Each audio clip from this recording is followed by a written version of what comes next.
Hi. Caught you adjusting your Sorry. camera. I was. I'm in a very precarious situation these days because I don't have my office anymore, and I don't have a good setup. And the desk I'm on is like probably 25 quid IKEA desk. It's a All that spare not bedroom. all that notwithstanding, it has not prevented you from becoming an app developer. Yes, I know. I am now officially an Android developer, and I'm very excited about it.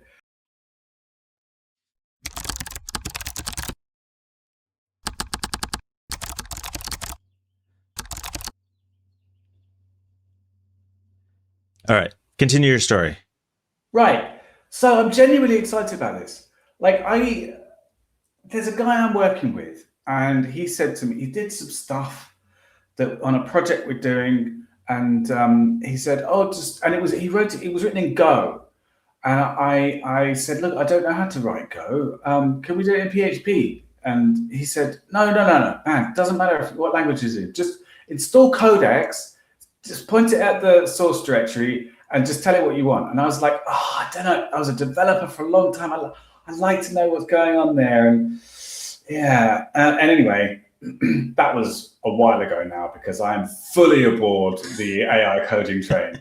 And the thing that converted me was this app that I made, and it's called What's Across the Water. And I love it. Here we go. Here's a screenshot of it. It's not a great app, and it's only really me and a few other testers having a go at it. But basically, I lived in Malta for a long time. I don't know if you guys know Malta, but it's a little island in the middle of the Mediterranean. And when you're on the shore of Malta, you could be facing one of like 8 different countries because it's in the middle of the. You could be facing, if you go north, it's like France, and then there's Italy, there's Greece, there's Turkey and Israel, and if you go south, there's Tunisia and some things on the African coast. And I was always curious, like, what am I looking at? Yeah. Malta's very close to uh, Greece. It's in the Mediterranean, so it's like all around it is all the different countries. Okay. Close enough, yeah. It's not super close, but like if you point at the right direction, you will be looking at hmm Greece. hmm And but also if you move a little angle, you'd be going to Italy instead of Greece, and then Turkey's a little bit further. And I was always like, what's over there right now? Anyway, silly thing. Now I'm living in Croatia, and over the like a few kilometers away, we can see these beautiful islands with like little towns and things. And we often stand on the balcony and we're looking over there and wondering what is it we're looking at again. So I thought, oh, maybe I could try this AI thing out. So I opened up Codex, and I said, make me an app that tells me what's over the water. Just that. That's what And you it said. did. Yeah. And That then was the it made entire the first. prompt. That was the prompt. That was the prompt. And the first version, it did it with like the camera, and then it took a screenshot, it took a photo, and then it analyzed the photo doing image recognition. I said, no, no, no, that's not what I want. I want to be able to use the compass and tell me and the local map, and then make it like that. And it went, oh, I see, okay. And then it went to work, and it made it for me. And the first version basically worked, That's which was amazing. it really was. Like my mind was blown. I mean, it wasn't great. There was a lot of like, it was sort of sub MVP really because the camera was really flickery. It was way too sensitive. Like if you move just a tiny bit, it would be like constantly trying to Yeah. adjust sorry, not the camera, the compass. And the data wasn't there, and the UI wasn't very nice. And for some reason, it added a big button at the bottom, and there was stuff all over. But it basically did what I wanted. With a lot of Um, human developers with that little instruction, you probably would have just gotten an app that you open it and it just said France. yeah, yeah, exactly. Okay, cool. Um, and then after that, I went through a bunch of iterations with it. Like the most difficult thing about releasing an Android app is the whole Google Play developer thing, which Uh, is just a pain.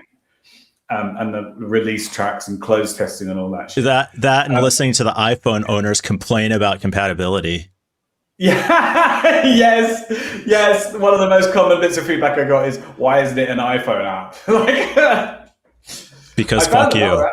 Yeah, because fuck you. Exactly. Thank you. There's one. I will say though, there is someone mailed me email because I posted on LinkedIn about this because you need testers to release it properly. And someone said, "Oh, there's an iPhone app that does this. Thanks." But it's got this great name called Seashore, as in seashore. Yeah. Which I thought was just so good. I really wish I thought that. Mine is called What's Across the Water, which is a bit basic. But yeah, and the whole process was like working with a developer team and being the manager of like a contractor or something and saying, okay, no, make this adjustment, make this text a bit bigger, make the compass slower. No, not that slow. You know, and now I have something which I can point to across the water and get a rough idea of the town or the place I'm looking at. And if I'm on a like, it can tell me other locations nearby. It's very cool. It's exactly what I wanted. Yeah, that's interesting. I'm actually working on a not a phone app, but I'm involved in this trivia event every year. Oh, yeah. And there's this quiz software called Kahoot that's very popular. It's internet based. I've been subject to Kahoot before Okay. in forced fun team building occasions. So we wanted to use it for this quick trivia event. But the pubs that we held the event in very often don't have reliable internet, so we've never been able to. So I decided this year I would, for whatever stupid reason, volunteer to create a LAN version, essentially, of Kahoot. And dumb me, I'm still in the middle of the process of like building out a full spec with Claude's help, very thorough spec.